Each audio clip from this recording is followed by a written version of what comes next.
Welcome back to my channel বঙ্গবাঙালির chop.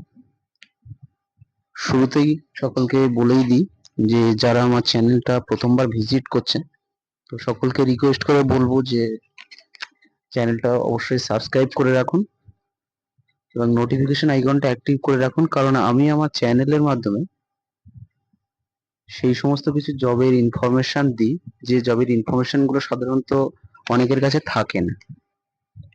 আর তাছাড়া একটা জিনিস দেখেন, অনেকের কাছে কিন্তু এখন ক্যাপাসিটি আছে, তারা এলিজেবল বিভিন্ন জায়গাতে জব দেওয়ার জন্য, কিন্তু দিতে পারে না এই জব করার জন্য, কিন্তু দিতে পারে না কারণ তাদের কাছে প্রপার ইনফরমেশন থাকে না, যে কারণে তারা এই খবরগুলো না পাওয়ার জন্য, ইনফরমেশন গুলো না পাওয়ার জন্যই তারা কিন্তু জবের জন্য কোথাও অ্যাপ্লিকেশন করতে পারে না বা অ্যাপ্লাই করতে পারে না।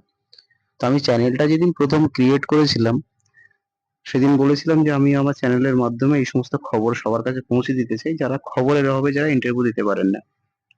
তো আমার কথাগুলো শুনে হয়তো প্রথম হয়তো অনেকের হয়তো মনে হতে পারে যে একই রকম কথা, কিন্তু এটা তো একটা ফর্মালিটির জন্য আমাকে করতেই হয়, কারণ চ্যানেলে যদি আমি খবরগুলো যদি নাই দেবো তাহলে এগুলো হবে কি করে। তো যারা আমার নতুন যারা ভিজিট করছেন তাদেরকে বলবো যে চ্যানেলটা সাবস্ক্রাইব করে রাখুন এই ধরনের ইনফরমেশন জবের খবর পেতে। তো যাই ভিডিও লম্বা না করে আমি শুরু করছি। আর সকলকে বলবো যে ভিডিও স্কিপ করে কেউ দেখবেন না। ভিডিও স্কিপ করে দেখলে কি হয়, অনেকে ভাবে যে আমি ভিডিও স্কিপ করে দেখলাম, আমি ইনফরমেশন পেয়ে গেছি, ব্যাস আমার চাকরি হয়ে গেল। এটা একদমই করবেন না। খবর যখন দিতে পারছি সঙ্গে কিছু ইনফরমেশনও দিতে পারবো যে যেটা আপনার কাজে লাগবে। আমার হ্যান্ডরাইটিং নিয়ে কেউ কোশ্চেন করবেন না, কারণ আমি প্রথমেই বলে দিয়েছি যে আমার হ্যান্ডরাইটিং নিয়ে যদি কোশ্চেন করেন হয়তো পারবো না। এই জন্য আমার রেকর্ড করার সময়, ভিডিও শুট করার সময় বলেই দিই যে এইটা এই লিখলাম, এটা এই লিখলাম। বোর্ডে অনেক সময় হয়ে ওঠে না। তো হোয়াট এভার, আজকে দেখতেই পাচ্ছেন এটা জনা স্মল ফিনান্স ব্যাংক। এই জনা ব্যাংকের সাথে অনেকেই পরিচিতি আছেন, যারা যাদের জবের এক্সপিরিয়েন্স আছে ব্যাংকিং এ, ফিনান্সে, ইন্ডাস্ট্রিতে আছেন, তারা এর সঙ্গে পরিচিতি আছেন। যারা নতুন তারা হয়তো একটু নতুন মনে হতে পারে। এনারা আহ, একটা পোস্টের জন্য, এরা পজিশনের জন্য এনারা রিক্রুটমেন্ট করছেন। আমি হয়তো সব জিনিস বোর্ডে লিখে রাখবো না, ঠিক আছে, আপনারা একটু লিখে নেবেন বা ইনফরমেশন নেওয়ার পরে আমি এগুলো মুছে দেব। আরসিও, যারা নতুন তারা হয়তো ভাবছেন এগুলো কি, এগুলো ডক্টরি কোনো প্রেসক্রিপশনের কোনো ভাষা না, এগুলো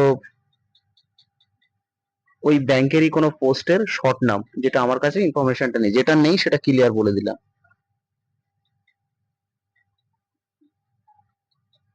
ফুল ফর্ম গুলো জানি না, এটা পোস্টের নাম, ঠিক আছে, এই পজিশনের জন্য নিচ্ছেন।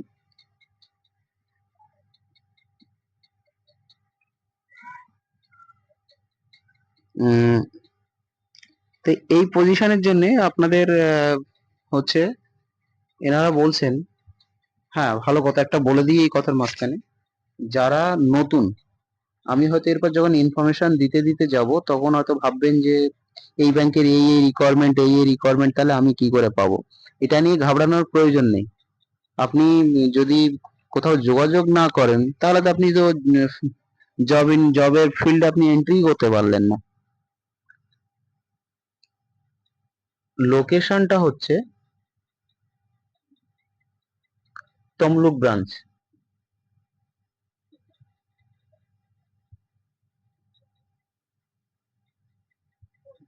তমলুক ব্রাঞ্চে আরসিও, সিআরইসি, সিআরইএম এই পোস্টের জন্য এনাদের ইন্টারভিউ হবে। অনেক সময় হয় কি, যারা ইন্টারভিউতে অ্যাটেন্ড করতে যাচ্ছেন, যারা ফ্রেশার, তারা ভাবে যে ব্যাংকের বা ফিনান্সের বা কি যে অর্গানাইজেশনে তারা ইন্টারভিউ দিতে যাবেন, তারা ভাবেন যে এখানে কি কথা জিজ্ঞেস করবে কি না। এই জন্যই বারবার করে বলি যে ওই ইনফরমেশনের জন্য ভিডিও দেখার, কেটে কেটে দেখার কোনো দরকার নেই। যদি ইনফরমেশন কমপ্লিট দরকার হয়, যে একজন ভিডিও যিনি শুট করছেন তিনি ইনফরমেশন আপনাকে দিচ্ছেন, তো কমপ্লিট ইনফরমেশনটা দেওয়ার চেষ্টা করি যতটুকু আপনাদের কাজে লাগে। তো যাই হোক, যখন ইন্টারভিউ ফেস করতে যাবেন তখন দেখবেন যে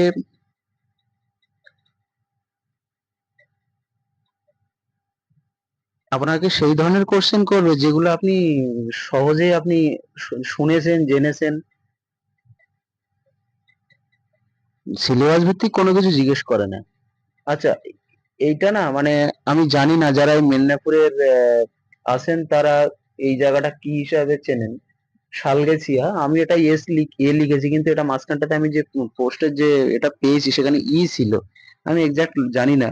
তো যারা এই জায়গাটা বলেছে শালগাছিয়া, ঠিক আছে, এই শালগাছিয়াতে আহ এটা হচ্ছে পূর্ব মেদিনীপুর। তাহলে আমি কটা ইনফরমেশন দিয়ে দিলাম? একটা দিলাম যে পজিশন, কি কি পজিশনের জন্য নিচ্ছে, লোকেশন কোথায় কোথায় জন্য নিচ্ছে, তমলুক ব্রাঞ্চে ইন্টারভিউ, আর অ্যাড্রেসটা হচ্ছে 474 ভিলেজ শালগাছিয়া, পূর্ব মেদিনীপুর। এখানে যেহেতু জনা ফিনান্স, স্মল ফিনান্স ব্যাংক, এখানে গেলে আপনি খোঁজ করলেই পেয়ে যাবেন, ওনারই অ্যাড্রেসটাই দিয়েছে। এটা আমি লিখছি, এটা দিলাম। এনাদের কিছু রিকোয়ারমেন্ট আছে, যে সমস্ত ক্যান্ডিডেটরা এখানে অ্যাপ্লাই করবে, এনাদের কিছু রিকোয়ারমেন্ট আছে। কি রিকোয়ারমেন্ট আছে? যে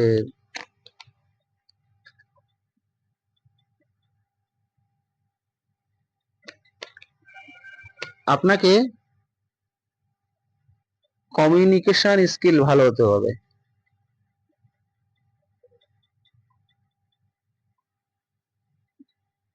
কমিউনিকেশন স্কিলস বলতে নতুনটা হয়তো মনে হতে পারে যে আমি আবার কি এটাতে এক্সপার্ট নই। এটা কথাবার্তায় আপনাকে যদি ভালো না হন, তাহলে আপনি একটা ব্যাংকের মতো জায়গা বা কোনো অর্গানাইজেশনের আপনি জব করতে যাবেন কি করে?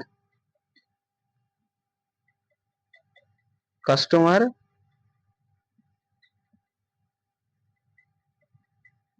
এনগেজমেন্ট স্কিলস,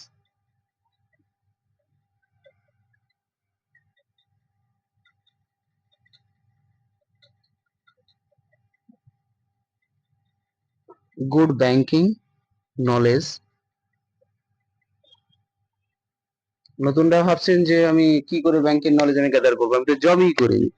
হ্যাঁ, এখানে একটা কোশ্চেন আছে, আপনি যখন কোথাও জব করতে যাচ্ছেন তবে একটু আধটু মোটামুটি ব্যাংকের ইনফরমেশন নেবেন, যে ব্যাংকের ওই ব্যাংকের গভর্নর কে, এই ওই ব্যাংকের এমডি সিও কে একটু ইনফরমেশন নেবেন, আরবিআই এর গভর্নর কে, এই ধরনের। এমন কিছু না আপনার নিশ্চয়ই বলবে না যে এত টাকা আরটিজিএস করলে এই কি এগুলো মনে হয় না, আমার মনে হয় না জিজ্ঞেস করবে। ইন্টারপার্সোনাল স্কিল,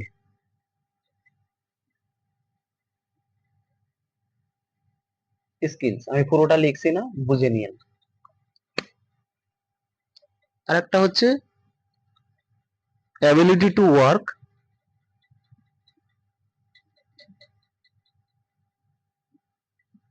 ইন্ডিপেন্ডেন্টলি, ইন্ডিপেন্ডেন্ট, আপনি সবসময় নিজের কাজটা নিজে করতে পারবেন, এইটুকু কনফিডেন্স আপনার মধ্যে থাকতে হবে। সবসময় কেউ করে দেবে এরকম ধরনের ছেলে ওনারা সিলেক্ট করছেন না, চাইছেন না ওনারা। তো এই যে ইনফরমেশনটা, যারা নতুন তাদেরকে বলবো, আহ, যদিও ভিডিওটার আমি থাম্বনেলে দিয়ে দেবো, এখানে কোয়ালিফিকেশন কি আছে আমার সেটা হয়তো মিস করে গেছি, তো বাই দা ওয়ে আমি এটা দিয়ে দেবো। এটা হচ্ছে ভিডিওর ইনফরমেশন, এই জবের ইনফরমেশন। আমি সাধারণত দেখেছেন যে আমি এই যে ছোট্ট বোটাতে ইনফরমেশনটা দিই, আমি কোনো রকম কোনো কিছু এডিট করে আমি আহামরি রং বেরঙের কিছু দিয়ে আমি ভিডিও আপলোড করি না। আমি দেখি আমি নিজের হ্যান্ড রাইটিং এ যেটাই করি আপনারা সেটা দেখতেই পান। তো যদি আপনার, যদি কারোর এই ইনফরমেশনটা কাজে না আসে, সে হয়তো ভিডিওটা সামনে পেলেন, রিকোয়েস্ট করে বলবো যে আপনি অন্য আরেকজনকে শেয়ার করুন। যদি তার কোনো কাজে এসে যায়, ডিরেক্টলি হেল্প করতে না পারেন, অন্তত এইটুকু করতে পারি আমরা সবার জন্য। আর অবশ্যই ভিডিওতে কমেন্ট করে জানাবেন যে আপনার কি ধরনের ইনফরমেশন আপনার প্রয়োজন। আমি কন্ট্যাক্ট নাম্বার দিয়ে দিচ্ছি, আপনারা লাইক করবেন কি না করবেন সেটা আপনাদের ব্যাপার, এটা আমাকে উৎসাহিত করে। আর যদি কমেন্ট করে জানান যে আপনার কোথাকার এই ধরনের ইনফরমেশন আপনার রিকোয়ারমেন্ট, তাহলে কমেন্ট করে অবশ্যই জানাবেন। আমাকে একজন জানিয়েছিলেন মেদিনীপুরের থেকে যে আমি যদি জনা ব্যাংকের যদি কোনো কিছু থাকে আপনি অ্যাড দিন। এটার টাইমটা মনে নেই উনি কবে যেন এটাকে দিয়েছিলেন। তো তিনি যদি আমার ভিডিওটা দেখেন, তাহলে আমার মনে হয় তার জন্য অনেকটা হেল্পফুল হবে, ইনফরমেশনটা তার কাজে আসলেও আসতে পারে। সঙ্গে আর যদি আপনাদের কারোর কাজে আসে, আপনারা দেখতে পারেন। এইটা হচ্ছে কন্ট্যাক্ট নাম্বার। তো এই কন্ট্যাক্ট নাম্বারে আপনারা কন্ট্যাক্ট করতে পারেন। আহ ভিডিও স্কিপ না করে পুরো যদি দেখেন তাতে কি হবে, অনেকে স্কিপ করে করে দেখতে গিয়ে না ইনফরমেশন গুলো মিস করে যায়। তো যদি কেউ ইন্টারভিউ দিতে যান, অনেকে হয়তো দেখলেন যে আমার এই ভিডিওটা দেখার পরে হয়তো যে না আমার যা এক্সপিরিয়েন্স আছে বা আমার যা কোয়ালিফিকেশন সেখানে ম্যাচ করছে না। তো সেক্ষেত্রে আমি বলবো যে আপনি এই ধরনের কন্ট্যাক্ট আমি যখন প্রোভাইড করেছি কন্ট্যাক্টটা, এই ধরনের কন্ট্যাক্টটা আপনি কন্ট্যাক্ট করুন। কন্ট্যাক্ট করলে কি আপনার নেটওয়ার্কটাও বিল্ড আপ হবে, আপনি বুঝতে পারবেন যে এই ধরনের অর্গানাইজেশন গুলোতে কি ধরনের ক্যান্ডিডেটের রিকোয়ারমেন্ট হয়, কি ধরনের ক্যান্ডিডেট কারা রিক্রুটমেন্ট করে। আর এনারা, আপনি দুটো একটা ইন্টারভিউ ফেস করুন, যারা ফ্রেশারদের জন্য স্পেশালি আমি তাদের জন্য বলবো, যারা এই ধরনের দুই একটা ইন্টারভিউ আপনি ফেস করুন, তাতে আপনার এক্সপিরিয়েন্সটা বাড়বে। জব যে কোনো একটাতে আপনি জয়েন করলেন, একটু কষ্ট করে কিছুদিন কাটালেন, এটা আমার পার্সোনালি সাজেশন। তারপরে যদি মনে হয় না আপনার যে পক্ষে সম্ভব হচ্ছে না সেটা চেঞ্জ করার জন্য, তখন আপনার কাছে অপশন থাকবে। আগে আপনার মাথায় আপনি সিলমোহরটা লাগিয়ে নিন যে আপনি একজন এক্সপিরিয়েন্স ক্যান্ডিডেট। তো ধন্যবাদ সকলকে, এটাই ছিল আজকে আমার একটা ইনফরমেশন। আমি ভিডিওটা ভালো লাগলে, যদি মনে হয় যে আপনাদের ইনফরমেশন গুলো আপনাদের কাজে লাগছে, তো অবশ্যই আমাকে জানাবেন, নিজেরও ভালো লাগবে। পরের এরকম ইনফরমেশন নিয়ে পরের ভিডিওতে আপনাদের সাথে ঠিক কথা হবে।